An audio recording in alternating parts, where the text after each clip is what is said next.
Ezio Vendrame nasce il 21 novembre 1947 a Casarsa della Delizia, Friuli Venezia Giulia.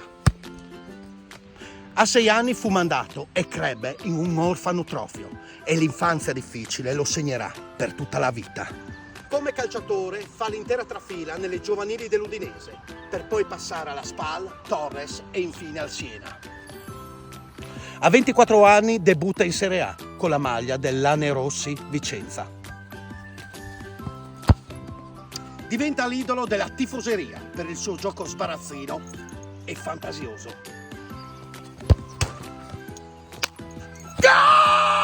Gol!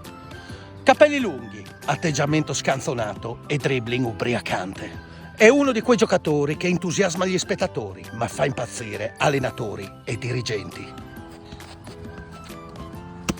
Vietato bere e lui beveva come una spugna. Vietato fumare e lui fumava come un turco. Vietato uscire e andare a donne e Vendrame usciva ogni notte. Anche per questo non è diventato un campione, perché fin da giovane ha capito che per diventare campioni avrebbe dovuto uccidere se stesso e soffocare la sua libertà.